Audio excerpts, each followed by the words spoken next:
Okay, every year there's a film that dominates the awards conversation. But this year is different.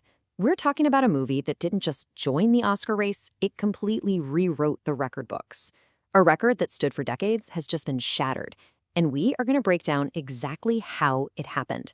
Let's get into it. So with the latest Oscar nominations, something truly historic just went down. We're talking about the entire 98-year history of the Academy Awards, and a major cinematic record has just been broken. And this is the number that did it. 16. Just let that sink in for a second. A single film pulled in 16 Oscar nominations.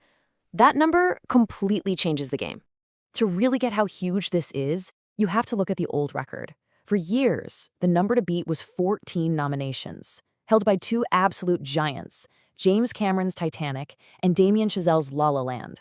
For Sinners to not just tie them, but to blow past them with 16, well, it's just a monumental achievement.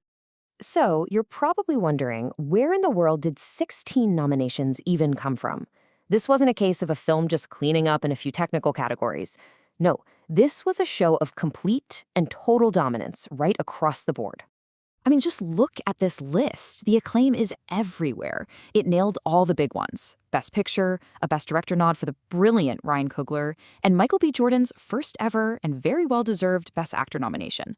Then you've got the incredible supporting cast with Delroy Lindo and Wunmi Mosaku getting recognized. And on top of that, it's a technical powerhouse, from Ludwig Göransson's haunting score to Hannah Beachler's immersive production design. It's even a frontrunner in the brand new Best Casting category, which is an award that, frankly, is long overdue. Okay, so this all leads to the big question, right? How did this happen? What were the specific ingredients that came together to create this absolute perfect storm for award season? Let's break down that formula. When you really look at it, it boils down to four key things. First, you've got the proven magic of the Ryan Coogler and Michael B. Jordan partnership. Then there's the story itself, which is totally unique and bends genres in a way we haven't seen before. Third, it was both a critical darling and a box office smash. And finally, it represents this huge symbolic win for original filmmaking. The secret sauce of this film really is its incredible balancing act. It somehow manages to be a high-stakes, terrifying vampire horror movie, while also being a deeply emotional, powerful period piece set in the 1930s Mississippi Delta.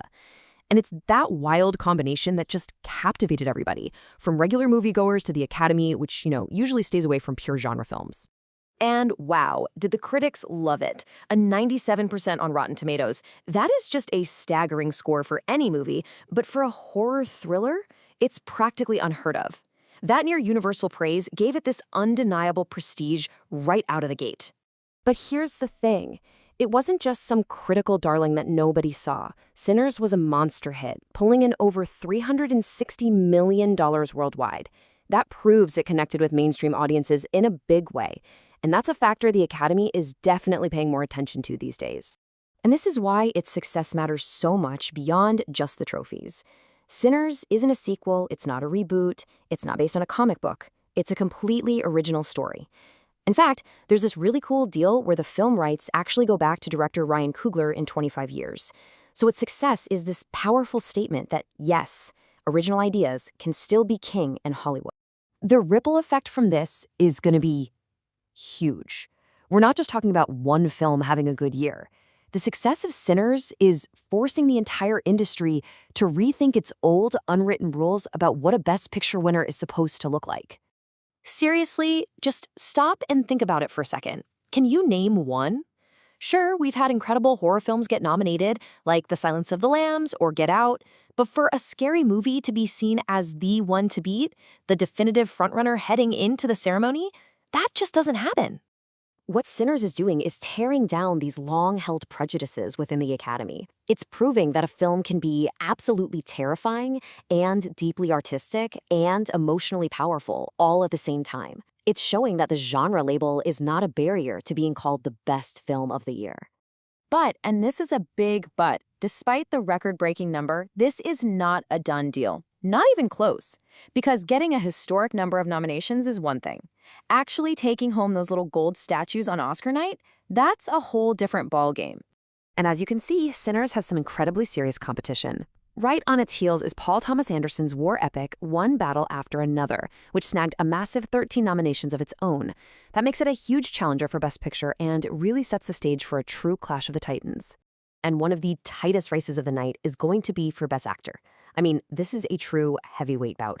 You've got Michael B. Jordan, a first-time nominee for an incredibly complex dual role, going up against Timothée Chalamet, who's been nominated before and is a huge fan favorite for his performance in Marty's Supreme. This one is going to be an absolute nail-biter. So here's how the next few weeks are going to play out. The nominations dropped on January 22nd. The very next day, the film got a re-release in IMAX 70mm, which is a smart move to give voters and audiences one last chance to see it on the biggest screen possible. And it all culminates in the main event, the 98th Academy Awards on March 15th.